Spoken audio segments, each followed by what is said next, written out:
श्री शिवाय नमस्तुभ्यम। हर हर महादेव। दोस्तों, आप सभी लोग जानते हैं कि 3 जनवरी 2026 यानी शनिवार को पड़ रही है पौष महीने की पूर्णिमा तिथि। और दोस्तों, ये वो तिथि है जो पौष महीने में पड़ने वाली सबसे बड़ी तिथि है, क्योंकि ये शनिवार के दिन पड़ रही है और इसका बहुत ही बड़ा और विशेष महत्व होता है। पूज्य गुरुजी ने कहा है, अगर कभी भी मौका लग जाए और पौष महीने की पूर्णिमा तिथि का शनिवार को पड़ जाए तो आप लोगों को 11 चावल के दाने वाला उपाय तो अवश्य ही करना चाहिए, और इन दोनों का संयोग बहुत ही कम आता है। और दोस्तों, पूज्य गुरुजी ने अपनी शिव महापुराण की कथा में बताया है, इस दिन आपको 11 चावल दाने वाला उपाय तो अवश्य ही करना चाहिए, क्योंकि ऐसा दिन पूरे साल में सिर्फ एक ही बार आता है।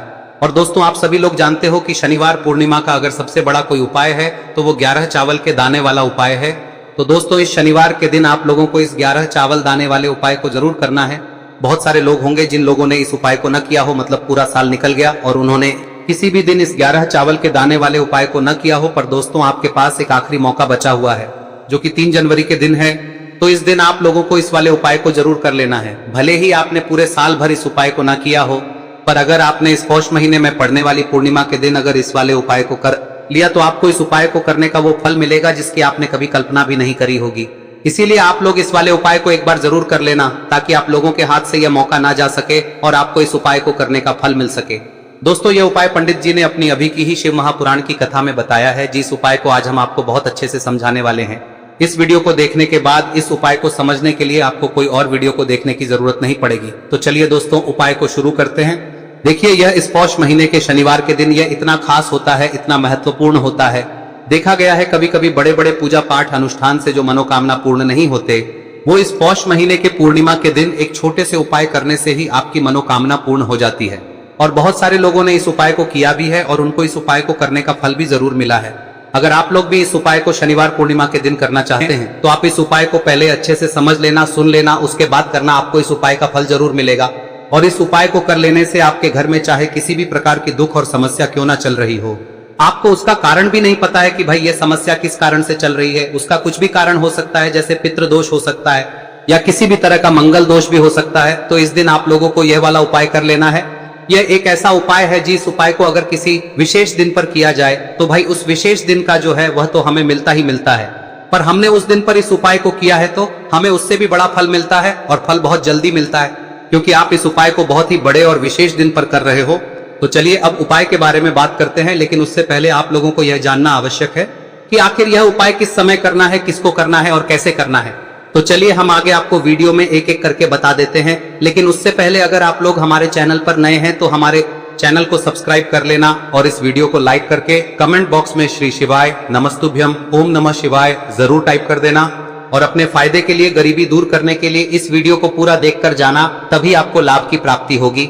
यदि आज आपने वीडियो को बीच बीच में से देखा, काट काट कर देखा, तो आपको जीवन में कभी सफलता हासिल भी नहीं होगी। तो दोस्तों, इस 11 चावल के दाने वाले उपाय को हमें इस पूर्णिमा के दिन कैसे करना है, किसको करना है, किस समय करना है और कहां पर करना है, ये सारे सवालों के जवाब आपको इस वीडियो में मिल जाएंगे। और जो ये वीडियो देखेगा भाई, उसको 11 चावल के दाने वाला उपाय जरूर करना चाहिए, क्योंकि इस दिन एक चावल के दाने का भी बहुत ही बड़ा और विशेष महत्व होता है।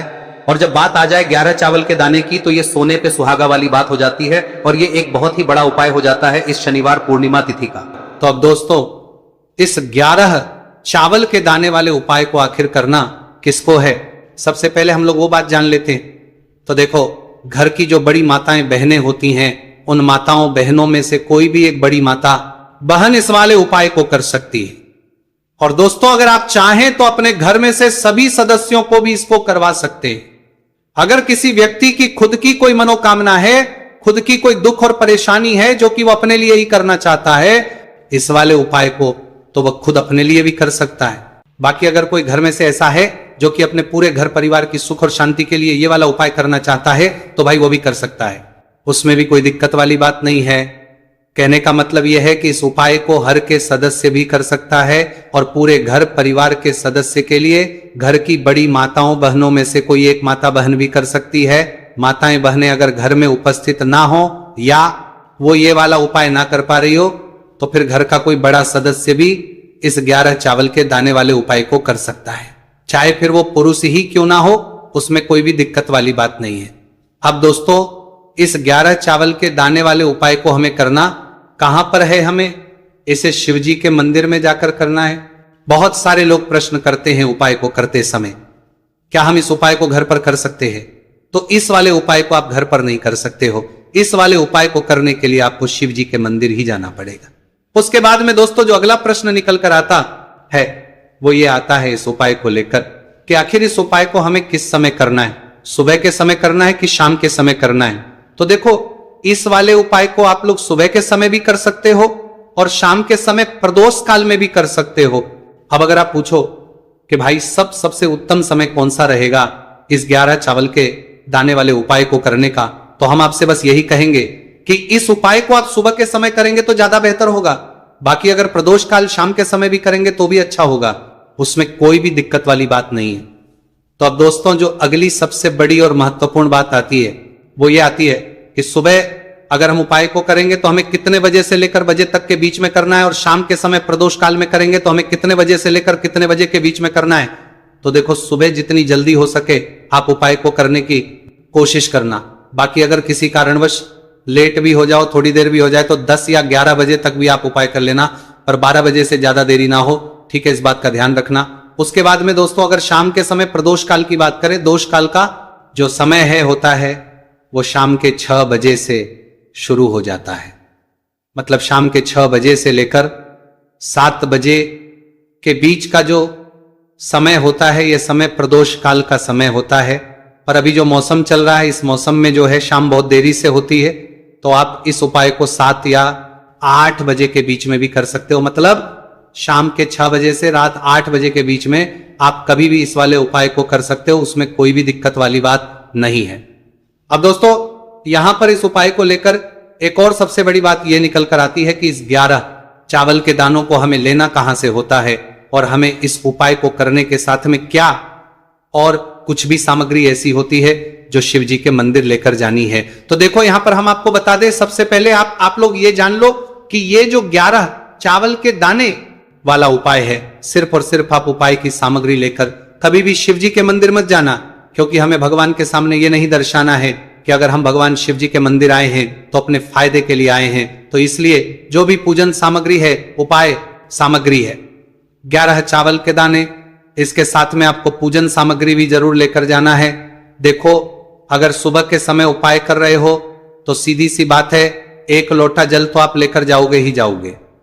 वही 1 लोटा जल अगर मिट्टी का जल हो तो बहुत अच्छा रहेगा। मिट्टी का जल कैसे बनाया जाता है, इसके लिए हमने पहले से बहुत सारी वीडियोस बना दी है। आपके पास इस दिन एक आखिरी मौका रहेगा मिट्टी का जल शिवजी पर चढ़ाने का और उपाय को करने का, बहुत बड़ा आपको इस दिन फल मिलेगा। तो इसलिए इस दिन हो सके तो भाई मिट्टी का जल चढ़ाना, तो अपने साथ में कम से कम 1 लोटा जल तो आपको लेकर जाना ही जाना है। अगर मिट्टी का जल नहीं है तो घर का जल भी आप इस्तेमाल कर सकते हो। इसके अलावा जो भी पूजन सामग्री है, देखो 11 चावल के दाने ये अलग आपके रहेंगे और जो आपकी पूजन सामग्री रहेगी वो अलग रहेगी। पूजन सामग्री में आप जो भी चीज लेकर जाना चाहे वो लेकर जा सकते हैं, उसमें कोई भी दिक्कत वाली बात नहीं है। वही अगर हम बात करें शाम के समय की, तो शाम के समय शिवजी पर जल नहीं चढ़ता है, इसीलिए शाम के समय आप लोग एक दीपक तैयार कर ले जो कि गोलबत्ती का, आटे का, शुद्ध देसी गाय का घी का होगा है। इस बात का आप लोगों को ध्यान रखना है और इस दीपक को आपको घर से जलाकर नहीं लेकर जाना है, भगवान शिव जी के मंदिर में जाकर ही जलाना है। इस बात का भी आप लोगों को ध्यान रखना है। अब दोस्तों यहां पर हमें इस बात को समझना है कि ये 11 चावल के दाने हमें लेना कहां से है, क्या हमें दुकान से लेकर आना है या हमें अपने घर से लेना है या कहां से लेकर आना है और कौन से चावल लेना है, क्योंकि चावल भी बहुत प्रकार के होते हैं। तो देखो इन सभी सवालों के जवाब आप लोग एक बात में सुन लो कि भाई ये जो है इस उपाय में आपको ये नहीं देखना है कि भाई कौन से चावल है कौन से चावल नहीं है, बस जो भी चावल ले रहे हो वो चावल का दाना सबूत होना चाहिए, मतलब साबुत होना चाहिए, टूटा हुआ नहीं होना चाहिए, कटा पीटा नहीं होना चाहिए। ये बात आपको ध्यान रखना है। बाकी आपका चावल बासमती हो या सादा चावल हो या कोई सा भी चावल हो, उसमें कोई भी दिक्कत वाली बात नहीं है। तो सीधी सी बात है कि आपके घर के रसोई घर में जहां पर आप भोजन बनाते हो वहां पर जो भी चावल आपके उपस्थित हो उन चावलों में से अपनी एक कटोरी लेना या एक मुट्ठी चावल अलग से निकाल कर रख लेना, क्योंकि हम 11 चावल ही यहां पर इस उपाय में लेने वाले हैं।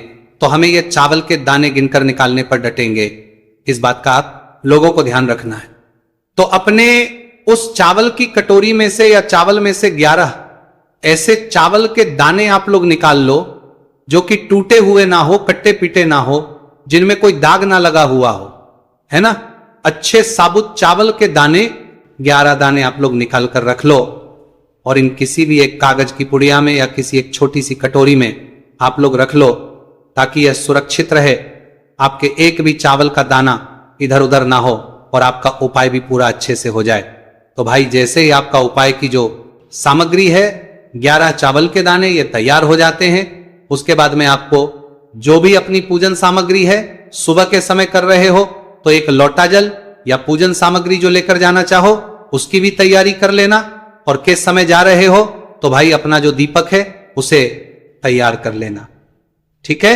और उपाय को करते समय शुद्धता का विशेष रूप से ध्यान रखना, ठीक है। सुबह सुबह स्नान करने के बाद ही उपाय को करने की आप लोग तैयारी करना। उसके बाद अगर शाम के समय की बात करें तो शाम के समय आपको स्नान करने की जरूरत नहीं है, पर शुद्धता का ध्यान रखना है। आपको स्नान तो नहीं करेंगे, आप हाथ मुंह धोकर भी इस वाले उपाय को शाम के समय प्रदोष काल में कर सकते हैं, इसमें कोई की बात नहीं है। तो आप अपने उपाय की पूरी सामग्री तैयार करके आपके पास ही में जो आपका शिव मंदिर हो वहां पर पहुंच जाइए।